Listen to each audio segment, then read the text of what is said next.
আরে বন্ধুরে। বাউল গান গাওয়া হয়, শুনলাম এতক্ষণ আমরা একটু মন্ত্রমুগ্ধ হলাম। তো যদি বাউল না হওয়া হতো লাইফে তাহলে কি করতে? বাউল না হলে হয়তো, বাউল তো হয়নি, বাউল গান একটু গাওয়ার মতো চেষ্টা করছি, কিন্তু হয়তো কিছুই হতো না। কেননা আমার যে পূর্বপুরুষ, আমার মা, আমার বাবা যে পর্যায়ে ছিলেন, তারা যে কিছু খরচ করে আমার শিক্ষার পিছনে লড়বে সেই ক্ষমতা ছিল না তাদের। যদিও আমার মনের ইচ্ছায় খুব গান বাজনা ভালো লাগতো। আর বাউল গানটা এমনই জিনিস যেটা মানুষের ভিতর থেকে আসে, আধ্যাত্মিক ভক্তি ভাব, এগুলো না থাকলে বাউল গান করা খুব সম্ভব হয় না।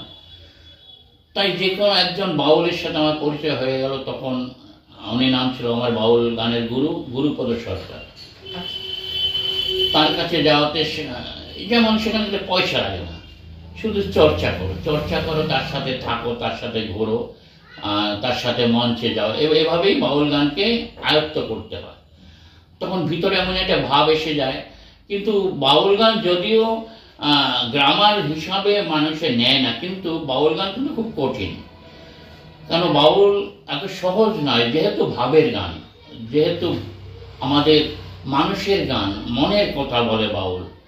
এই জন্যই বলছি বাউল দেখা যায় না, বাউল কোথায় আছে জানা যায় না, কিন্তু বাউল গান বলতে কিছুই নেই, কিন্তু বাউল হচ্ছে ভাব, বাউল হচ্ছে মানুষের মনকে জাগিয়ে তোলে। বাউল মানে কি বলবো, বাউলের অনেক ঊর্ধ্বের কথা।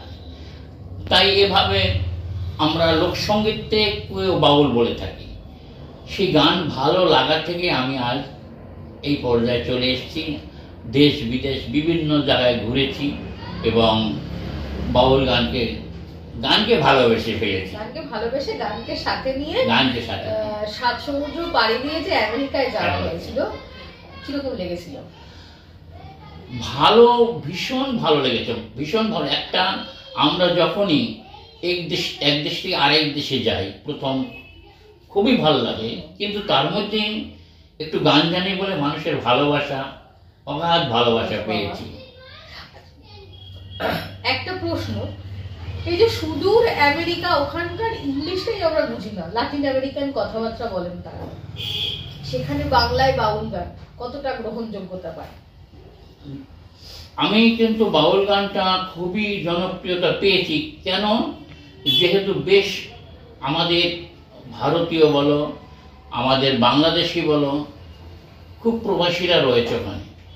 প্রবাসীর মাধ্যমে বিভিন্ন অঞ্চলে বিভিন্ন আমেরিকান যারা রয়েছে এবং যারা নন বেঙ্গলি রয়েছে, তারাও যদি 50 জন বাঙালি থাকে, তার মধ্যে 10 জন তারা রয়েছে।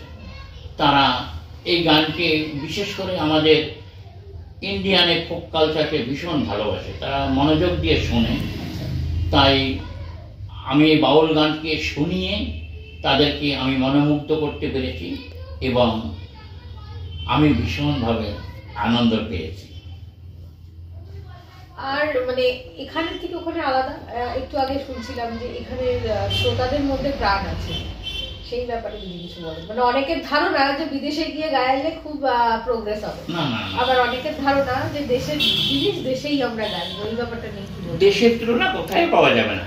আচ্ছা, যেমন আমার যে কোনো একটা ভাইকে আমরা ভাই বলে জড়িয়ে ধরি, আমার বোনকে বোন বলে যে ভালোবাসাটা পাই, ঠিক গানের মাধ্যমেও কিন্তু গান শুনিয়ে যে আমি কেন আমি 50 জন শ্রোতা থাকলে 50 জনই বাংলা বোঝে, গানকে বোঝে, কিন্তু সেইটা কিন্তু বিদেশে গিয়ে পাওয়া যায় না। তবে তা আমরা মনে করি খুব আনন্দ পাচ্ছে তারা, বা আমিও আনন্দ পাচ্ছি, কিন্তু তার মধ্যে একটা সার্থক আছে। স্বার্থ আছে কি, আমরা বিদেশে গেলেই চিন্তা করি কিছু অর্থের উপার্জনের দিকটা, উপার্জনটা যদি আমি কিছু করতে পারি 2 দিন 3 দিন কাটিয়ে, তাহলে হয়তো আমরা অনেক লাভবান হব। কিন্তু এটা কিন্তু অ্যাকচুয়ালি বাউলদের কথা না, বা মনের কথা না, গানের কথা না, এটা হলো আমাদের নিজস্ব ব্যাপার। তাই বাউলরা, বিভিন্ন শিল্পীরা যায় আসে, শুধু সেখানে কিছু পয়সার ব্যাপার রয়েছে, আর মানুষের ভালোবাসা তারা সংগ্রহ করে উপার্জন করে, সব কিছু মিলিয়ে আমাদের এই জীবন ধারণ, আমাদের জীবনে হচ্ছে মানুষকে নিয়ে আনন্দ করা, মানুষকে গান শোনানো। তার মধ্যে যদি যারা সত্যিকারে বাউল হয় তারা কিন্তু এই প্রচারের সামনাসামনি যায় না, তারা অনেক পিছনে পড়ে থাকে। তারা গানকে ভালোবাসে, তারা বাউলকে ভালোবাসে, তারা কিন্তু অর্থের দিকে তাকায় না। আপনার জীবনে আপনার গুরু ছাড়া অন্য কোনো শ্রেষ্ঠ বাউল? শ্রেষ্ঠ বাউল বলতে আমার পূর্ণদাস। পূর্ণদাস কেন, উনি যদি না থাকতেন আর বিদেশের মাটিতে এত শত শত বাউল, হাজার হাজার বাউলরা গিয়ে গান শুনিয়ে আসতে পারতেন না। কেন? উনি প্রথম প্রচারক বাউল গানের বিদেশের মাটিতে। গুরুজির একটা গান হোক। গুরুজি যেমন পূর্ণদাসের গান, ঠিক আছে, গান অনেক প্রচুর গান আছে, 2 লাইন গাইছি আমি। যেমন পিরিতি কাঁঠালের আঠা, ওই আঠা লাগলে তো আর ছাড়ে না, গোলে মালে পিরিতি কইরো না, গোলে মালে পিরিতি কইরো না। যেমন পিরিতি কাঁঠালের আঠা, ওই আঠা লাগলে তো আর ছাড়ে না, গোলে মালে পিরিতি কইরো না। পিরিতি জগডুমুরের ফুল, পিরিতি অলক লতার মূল, খানদান না জানলে পিরিত জীবের পক্ষে ভুল। পিরিতের জাতির বিচার করতে গেলে, পিরিতির জাতির বিচার করতে গেলে মিলবে না চাঁদের কণা, গোলে মালে পিরিতি কইরো না, গোলে মালে পিরিতি কইরো না। যেমন পূর্ণদাস মহাশয়ের এই গানটি খুব জনপ্রিয়, শ্রেষ্ঠ গান বলে চলে, কেন প্রতিটা মানুষের মুখে মুখে এই গানটি। কিন্তু ওনার গান গাওয়ার মতো অভ্যাস আমাদের নেই, কেন ওনার ভাব, কণ্ঠ সবকিছুই আলাদা। আর বর্তমান যুগ পড়ছে ওনার ঠিক বাউলকে পুরো আধুনিক করে ফেলছে, যার জন্যে আমাদের পক্ষে ওনার গানগুলি এখন করা খুব কষ্টকর ব্যাপার। তবে উনি যেহেতু আমাদের সবার উপরে, তাই সবসময় ওনার চরণে শরণ নিয়ে আমরা। আচ্ছা, দীর্ঘ বাউল জীবনে পূর্ণদাস বাউলের সাথে কি মঞ্চে ভাগ করে নেওয়ার সুযোগ হয়েছে? হ্যাঁ, অনেকবার একসঙ্গে প্রোগ্রাম করেছি, আমেরিকাতেও করেছি প্রোগ্রাম। আচ্ছা, আমেরিকাতেও আমি একটা প্রোগ্রামে আমি প্রথম গিয়েছি, আর পূর্ণদাস মহাশয় একই সঙ্গে মঞ্চেই পরে গিয়েছে। তারপরে কলকাতায় অনেকবার দেখা হয়েছে, অনেক মঞ্চে আমরা একসঙ্গে অনুষ্ঠান মঞ্চ ভাগ করে নিয়েছেন। আর বাউল হিসেবে প্রাপ্তি, মানে যেটা বাউল না হলে হয়তো পেতেন না, এরকম কিছু? বাউল না হলে, হ্যাঁ, বাউল না হলে সত্যি আমি অনেক কিছু পেতাম না। যেরকম আজকের এত ভালোবাসা, এত প্রাণ যে বাউল গানে আছে, সেটা আগে তো জানতাম না। আজ বাউল গান যেখানে শোনায় মানুষ তারা আপন করে নেয়। আমি মানুষের ভিতরে ঢুকতে পারছি, মানুষের মনের ভিতরে জায়গা পেয়েছি, কিন্তু অন্যান্য গানে বা অন্যান্য কাজে হয়তো এতটা আমি পেতাম না। তাই আমি মনে করছি বাউল গানে যারা প্রাণ, মানে মানুষের সাথে মানুষের প্রাণ লেনদেন, মানুষের ভালোবাসা, আর আমি যেটা সংগ্রহ করেছি এর চেয়ে ভালো আর কিছু আর পাওনা ছিল না। আর আপনার নিজের কোনো গান? আমার প্রচুর গান আছে লেখা।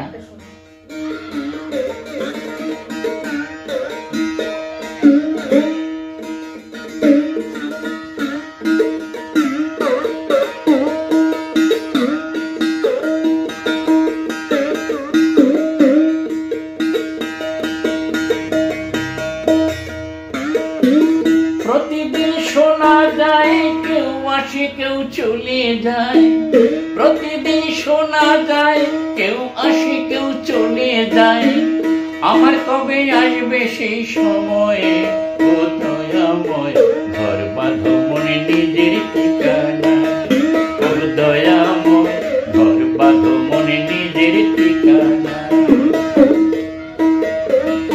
আগে তো বুঝিনি আগে দিনের পরে রাতে হবে, পড়ে আছি দিনেরই আশায়, মন ভরে করো আনন্দ সব হবে নিরানন্দ, মন ভরে করো আনন্দ সব হবে নিরানন্দ, পাবি না তুই কান্দিবার সময়ে, ও দয়াময় ঘর বাঁধো মন নিজের ঠিকানা, দয়া।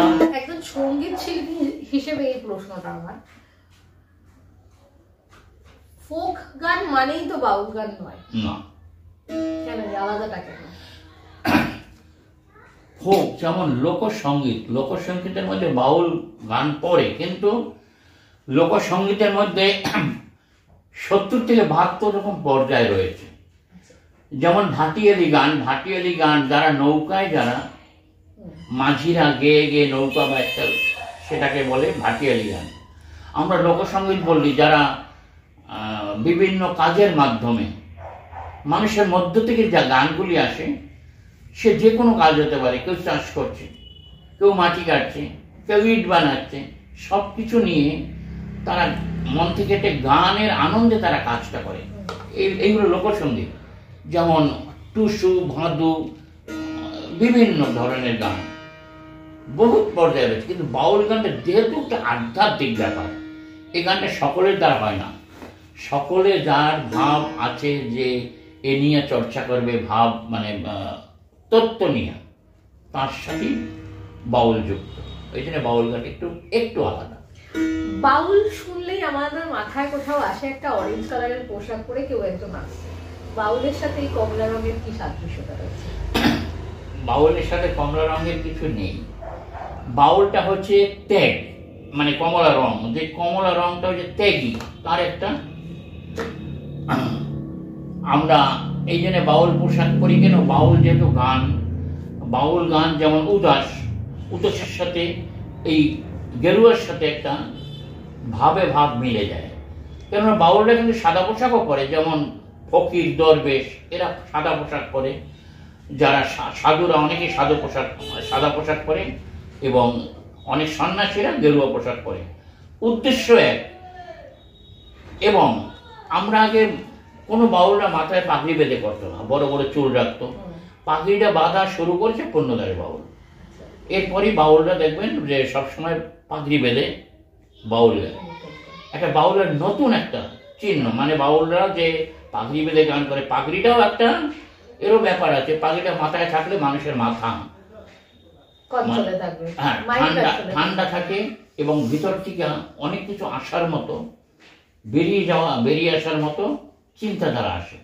এই জন্য মাথায় পাগড়ি, গায়ে গেরুয়া রঙের পোশাক থাকলে পরে, আমি যদি বলি একটা মিথ্যা কথা বলবো এখানে, সেই মিথ্যা কথাটা আসবে না মনে, সত্যি কথাটা বেরিয়ে আসবে। এই হচ্ছে বাউল এবং গেরুয়ার ত্যাগী। আচ্ছা, এক্ষুনি যে আমি শুনলাম ফকির, ফকির আর বাউল কি এক? ফকির বাউল তাদের চিন্তাধারা এক, কিন্তু তাদের এটা কি বলবো, জাত, একটা বাউল, একটা ফকির, একটা দরবেশ, যেমন লালন ফকির, এদের কোনো জাতের বালাই নাই, সে হিন্দু হতে পারে, মুসলমান হতে পারে, কিন্তু ফকির লালন ফকির কিন্তু সেও এই গান নিয়েই এই পৃথিবীতে মানুষের কাছে পরিচিত। গান এমন মানুষের গান, মানুষের আধ্যাত্মিক গান, মানুষকে কিভাবে মানুষ বাঁচতে পারবে, কোথা থেকে এলাম, কোথায় চলে যাব, এই জিনিসগুলোই মানুষকে বোঝাবার চেষ্টা করছি। ফকিরেরও যে কাজ, দরবেশেরও সেই কাজ, আমাদের বাউল শিল্পেরও তাই কাজ, কিন্তু একটু লাইনটা একটু আলাদা আলাদা, একটু কট লাইন আর মেন লাইন, এই ধরনের। বুঝতে পেরেছি। আচ্ছা, এই যে বাউলরা মূলত ধর্ম সাপেক্ষ গানই গায়, তো বাউলদের কাছে বা বাউলদের নজরে ভগবান কিরকম?